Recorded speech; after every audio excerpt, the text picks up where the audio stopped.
Boa noite. A lição de hoje vem falando sobre aliança. Essa é uma palavra muito usada pelas igrejas, aliança. Tem igrejas que chamam até por esse nome, Igreja da Aliança de Deus, Aliança com Cristo.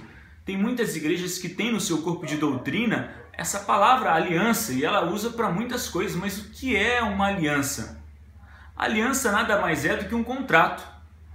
Talvez a explicação do tipo de contrato seria melhor dentro daquele período onde havia o suzerano e o vassalo.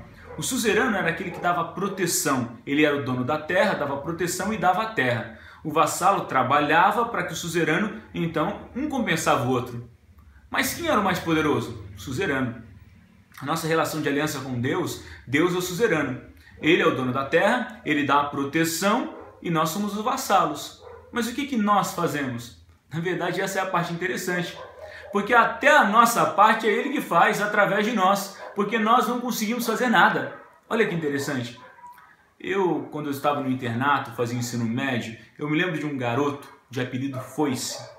Eu nunca joguei com uma pessoa que jogasse tão bem bola. Ele era espetacular. Ele jogava muito bem. Eu admiro dele nunca ter se tornado um profissional.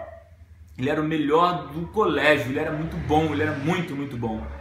Só que ele estudava numa classe que todo mundo era ruim. Praticamente todos os colegas eram ruins. E nos campeonatos interclasses, quando ele ia jogar, a sua classe, todo mundo era ruim. E ele praticamente carregava a classe na costa. Ele jogava praticamente na zaga, no gol, no ataque. Ele lançava, ele cabeceava, ele fazia tudo. E por incrível que pareça, geralmente chegava no mínimo ao vice-campeonato. Ele conseguia levar o time nas costas porque ele era bom. Isso é mais ou menos o que acontece conosco com relação a Deus. Quando você entra nesse contrato com Deus, Deus faz a parte dele. Ele nos protege, ele nos abençoa e ele faz a nossa parte através de nós. Ele faz tudo, ele chuta, ele cabeceia, ele faz tudo, é impressionante. Mas qual é a nossa parte? A nossa parte é aceitar a Deus, a nossa parte é cumprir a lei. Mas se você for ver, cumprir a lei não é uma coisa fácil. Tem uma história na Bíblia que ajuda a gente a entender esse tema.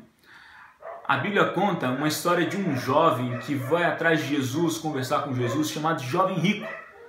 E esse jovem, depois de conversar com Jesus, ele vai embora, porque ele não aceita os conselhos de Cristo, e ele vai embora, e os discípulos olham para ele, e Jesus fala, olha, dificilmente um rico vai entrar no céu. Os discípulos se escandalizam, como assim? Porque eles acreditavam na cultura deles, que se alguém tinha a chance de entrar no céu, era o rico, porque era abençoado por Deus, e por isso era rico. O camarada que era pobre, doente, esse camarada já estava longe de Deus, e por isso era assim. Se alguém tinha a chance, era o rico. E Jesus então continua, ele fala assim, olha, é mais fácil um camelo passar num buraco de agulha do que um rico entrar no céu. E eles ficam maravilhados, assustados, como é isso, Senhor? Tem muita gente que fala que esse buraco seria um local onde a pessoa passaria com um camelo, mas não é. Está falando de um buraco de agulha mesmo. Qual é a possibilidade de um camelo passar num buraco de agulha? Nenhuma. E é por isso que Jesus complementa, ele fala, é impossível. É impossível. Como assim? Mas o impossível para os homens é possível para Deus. Até para você fazer a sua parte. A sua parte qual é? Cumprir a lei. Mas é possível? Não, não é possível. Só é possível através de Deus. Que Deus possa fazer a sua parte na nossa vida, na minha vida e na sua vida. E que Ele também possa nos ajudar a fazer a nossa parte. Porque só através dele podemos cumprir a lei e sermos salvos.